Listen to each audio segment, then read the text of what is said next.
Ռադիո Մենք։ Մենքը եսից ուժեղ է։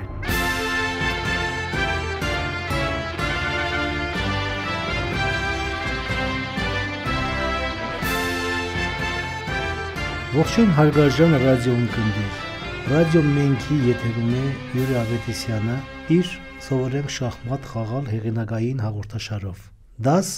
29-րդ։ Ընդհանուր խորագիրը մի քանի բնորոշ վերջնախաղեր։ Այս դասում մենք կաշխատենք սովորել, թե ինչպես կարելի է նավակ ունենալով ձիու դիմաց կամ փղի դիմաց անցկացնել վերջնախաղը։ Ընդհանրապես ասեմ, որ երբ որ նավակ է մի կողմը ունենում արկայի հետ, մյուս կողմը ձի կամ փիղ, ճիշտ խաղի դեպքում հաղթանակ տանել հնարավոր չէ։ Սակայն կան այնպիսի իրավիճակներ, երբ սխալ է պաշտպանվում եւ այդ դեպքում մրցակիցը կարող է հաղթել։ Մեր նպատակը որն է՝ ճիշտ պաշտպանվել, իսկ եթե կա թույլ տված սխալ, դրանից օգտվել։ Եվ այսպես մեր դասը այսօր երկու մասի բաժանենք՝ արքան եւ նավակը մրցակցի արքայի եւ փղի դիմաց։ Կրկնում եմ, արքան եւ նավակը արքայի եւ փղի դիմաց վերջնախաղերը միշտ էլ ավարտվում են ոչ ոքի, եթե ճիշտ են պաշտպանվում։ Ինչպես դիրք առաջին օգտվել այդ հնարավորությունից։ Սպիտակներ արքա F3, նավակ A1, սևեր արքա D4, փիղ C4։ Ընդհանրապես խաղատախտակի եզր կամ անկյուն պետք է մղվի մրցակցի արքային, որպեսզի կարողանանք հաղթանակի հասնել։ Խաղատախտակի կենտրոնում առհասարակ շատ դժվար է, հնարավոր չէ առհասարակ մատ։ Իսկ ստացվում է այնպես, որ շատ դժվար է, առհասարակ հնարավոր էլ չի, որ արքային մղեն խաղատախտակի եզր կամ անկյուն։ Իսկ եթե լավ չես պաշտպանվում ու գնում ես դեպի մրցակցի հրահանգներով, նեղվելով գնում ես դեպի խաղատախտակի անկյուն կամ եզր, աշխատիր գնալ այն անկյունը, որը փղի համար մատչելի չէ։ Այսինքն մեր օրինակում մեր դիրքը հիշեցնում նորից սպիտակներ արքա F3, նավակ A1, սևեր արքա D4, փիղ C4։ Մեր օրինակում եթե ստիպում ենք, որ արքան սևերի արքան գնա խաղատախտակի անկյուն, ավելի ճիշտ կլինի եւ ընդհանրապես ճիշտ կլինի արքան տեղափոխել դեպի H8 սև անկյուն, փիղը սպիտակադաշտ է, կամ էլ A1 անկյուն։ Երկու դեպքում էլ սպիտակները չեն կարող սևերին ստիպել, որ նա հանձնվի, նրանք հանձնվեն, քանի որ ինչպես քիչ հետո կտեսնենք, պատը անխուսափելի է։ Եվ այսպես, առաջին քայլ՝ նավակ A1, D1 շախ, ինչպես խորհուրդ տվեցի, արքա D4 E5, այսինքն տեղափոխում եմ արքան դեպի խաղատախտակի, չնայած ստիպված չեմ, բայց տեղափոխում եմ, որպեսզի օրինակով ապացուցեմ, որ գտնվելով փղի համար ոչ մատչելի անկյունում, սպիտակները հաղթել չեն կարող։ Երկրորդ քայլ՝ D1 E1 շախ, արքա E5 F6, արքա, սպիտակների երրորդ քայլն է F3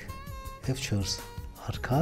F6 G7, արքա չորրորդ քայլ F4 G5, արքա G7 H, արքան հայտնվել է սև անկյունում, սևադաշտ անկյունում, արքա 5-րդ քայլ G4 G5 G6, փիղ C4 D3 շախ, արքա G6 H6, փիղ D3 C4։ Արքան անկյունում է գտնվում եւ մատային թվում է իրավիճակ է։ Նավակ E1 E8 շախ, փիղ C4 G8։ Պատային իրավիճակ է։ Արքայով քայլի դեպքում կստացվի պատ, իսկ եթե նավակը հեռացնում ենք 8-րդ հորիզոնականից, ասենք 7-րդ հորիզոնական, նորից փողով քայլ են կատարում, այսինքն նավակ E8 E7, փիղ G8 C4։ Անհնարին է այլ կերպ։ Արքան միշտ կարող է այդ դաշտում մնալ եւ փակել փողով, փակվել երկու դեպքում, երեք դեպքում անընդհատ նույն դիրքը կստանանք եւ արդյունքում կգրանցվի ոչ ոքի։ Ուրեմն ամփոփեմ ասվածը, եթե ունենք նավակ եւ արքա, արքայի եւ փղի դիմաց, ստացվում է ոչ ոքի ճիշտ պաշտպանության դեպքում։ Իսկ եթե սխալ ենք պաշտպանվում, կարող են տարվել։ Այս մեր օրինակում արքային մղել ենք խաղատախտակի անկյուն, բնական է արքան պետք է ձգտի այն անկյունը, որը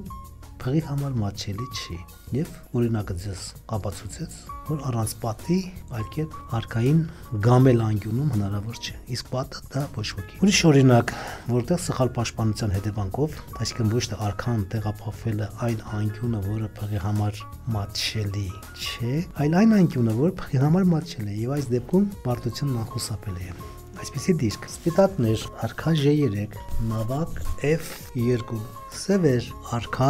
J8, փիղ D4։ Կրկնում եմ դիրքը. սպիտակներ արքա J6, նավակ F7, սևեր արքա J8, փիղ Դավիթ 4։ Ինչով է տարբերվում այս դիրքը նախորդ ուսումնասիրած դիրքից։ Արքան ոչ թե գտնվում է մոտ է այն անկյանը, որը փղի համար մատչելի չէ, այլ հենց այն դաշտում է, որտեղ փղի համար սևադաշտ անկյունը մատչելի է։ Հետևաբար այսպիսի դիրքերում սպիտակները հասնում են հաղթանակի։ Ինչպես հասնել։ Օրինակը ուսումնասիրվում է, որպեսզի դուք հետագայում նման դիրքերում հասնեք հաղթանակի։ Քայլը սևերինն է։ Սևերը ճիշտ եղած դիրքում ճիշտ քայլ են կատարում, լավագույն քայլն է իրենց համար, բայց որը նույնպես պարտությունից նրանց չի ազատում։ Փիղ D4 J1։ Ինչու այս քայլը արվում, որովհետև կար սպառնալիք։ Պատկերացրեք, եթե փողով ոչ թե տեղափոխվում ենք J1, այլ ցանկացած քայլ, փողով ցանկացած քայլ կատարենք։ Բնական է, փիղը կարող է շարժվել կամ J1 A7 անկյունագծով կամ A1 H8 անկյունագծով։ Փորձենք ցանկացած քայլ, բացի J1-ից, փղի կատարած քայլից հետո սպիտակները արագորեն կարող են հասնել հաղթանակի։ Ասենք փիղ D4 C5։ Նավակով հետապնդում ենք նավակ F7 C7։ Սպառնում ենք մատ C1 դաշտից։ Փիղ C4 D6, նավակով C8 շախ, միակ քայլը փիղ F8 եւ նավակով սպասողական քայլ են կատարում 8-րդ հորիզոնականով։ Ցանկացած տեղ կարող ենք նավակը դնել 8-րդ հորիզոնականով A8, B8, D8, E8, D8, խոսքով հորիզոնականով A8 ասենք։ Միակ քայլը սևերը կատարում են արքա J8 H8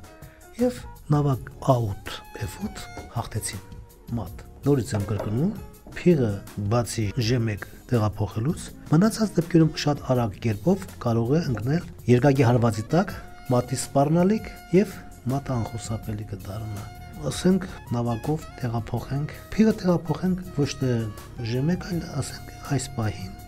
B6։ Նորից հետևում է նավակ B7 եւ ցանկացած քայլ սպառում ենք փիղը վերցնել։ Եթե փողով նահանջում ենք, մատ է սպառ, մատից պաշտպանվելու համար նորից պետք է դնենք փիղը C5, նորից շախ B8 դաշտից, փիղը F8, սպասողական քայլ 8-րդ հորիզոնականով նավակով քայլ են կան, այս անգամ C8։ Դարձյալ արքա միակ քայլն է H8, նավակը վերցնում է F8 մատ։ Համոզվեցինք։ Հիմա տեսնենք ինչպես հաղթել սևերի համար տվյալ դիրքում կատարած լավ քայլից հետո։ Ուրեմն առաջին քայլ սևը կատարել է փիղ D4 J8։ Միակ քայլերն որ վերում են հաղթանակի, սովորենք նավակ F7 F1։ Բնական է, փիղը եթե փորձի դուրս գալ J գծով շարժվի դեպի ЖԱ անկյունագծով, որևէ տեղ կստանանք նախքին դիրքը։ Զոր օրինակ, եթե փիղ J1 E3, նավակ F1 E1, երբ փիղը կորչում է, որովհետև սպառնում ենք մատ, անպաշտպան է D8 դաշտը, իսկ եթե փիղը դրվում է C5, նորից շախ եւ նախքին դիրքը սպասողական քայլի միջոցով նորից փիղը վերցնում ենք եւ հայտարարում ենք մատ։ Ուրեմն նավակ F1-ին առայժմ սևերը կատարում են միակ քայլը փիղ J1 H2։ Ուշադրություն դարձրեք, եթե հանկարծ սևերը կարողանան արքային վերջին հորիզոնականից դուրս բերել, նրանք կփրկվեն, բայց քանի որ այդ հնարավորությունը ձերքից բաց թողնելու դեպքում ոչ ոքի կստացվի, սպիտակները շարունակում են ճնշումը տեմպով, ժամանակ չտալով սևերին օգտվելու նման հնարավորությունից։ Նավակ F1 H1։ Նորից ստիպում ենք, որպեսզի փիղը նահանջի։ Տեսեք, փիղը դարձյալ պետք է թաքնվի։ Հիմա A փիղը հիմա J1 չի կարող գալ, բայց կարող է տեղափոխվել J3։ J3-ի դեպքում հաղթանակը ինչ կերպ կարելի է ստանալ։ Նավակ H1 J1։ Ուշադրություն դարձրեք։ Նավակը հարձակվել է փղի վրա, բայց կա նաև մի հետաքրքիր մարտավարական հնարք, որը կոչվում է բաց հարձակում։ Նաև այդ պոտենցիալ վտանգն է սևերին սպառնում։ Փիղը ունենք, որովհետեւ թաքնված այդ վիճակից դուրս բերենք, տեսեք, ընդամենը 4 հնարավորություն, կամ H4, կամ F4, կամ H2, կամ F2։ Մնացած դեպքերում արագ ձևով պարտվում են։ Եթե փիղը տեղափոխում ենք H4, ապա արքա J6H4 բացված շախ, նավակը շախ է հայտարարում եւ միայն ժամանակ կորչում է փիղը։ Իսկ նավակով ու արքայով միայնագարկային հաղթելը մենք արդեն սովորել ենք։ Իսկ եթե փիղը տեղափոխում ենք J3-ից F4, դարձյալ բաց հարցակում արքա J6 F5 շախ կորչում է դարձյալ փիղը։ Ինչ է մնում։ Նայում ենք մեր մյուս հնարավորությունները։ Փիղ J3 H2 նավակ J1 J2 փիղը այլևս փախչելու հնարավորություն չունի, թաքնվելու հնարավորություն չունի մրցակցի թիկունքում։ Նրա համար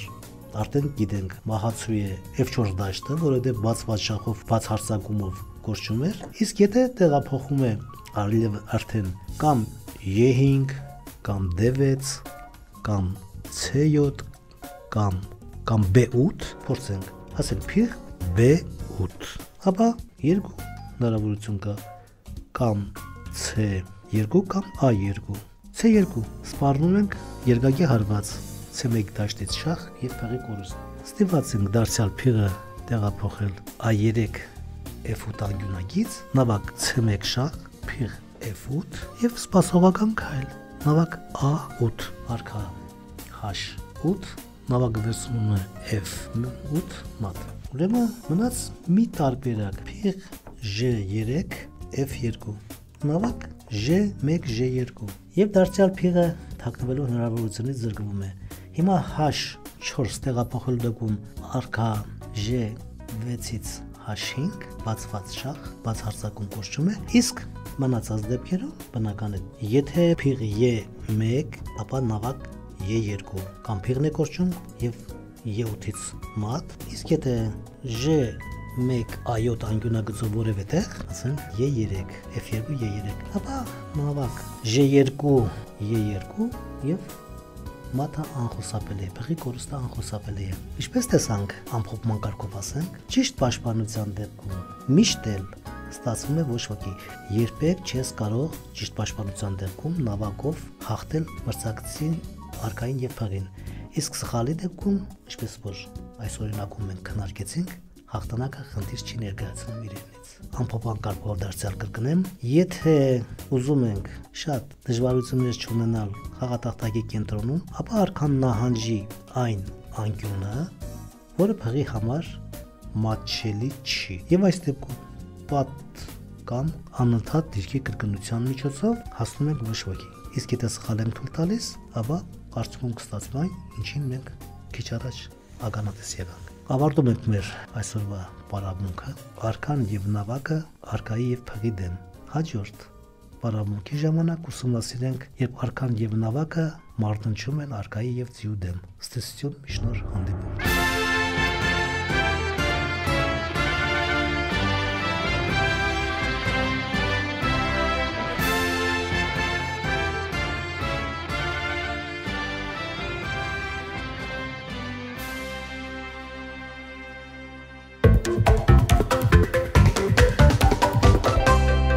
Ռադիո 1 Մենքը եսից ուժեղ է։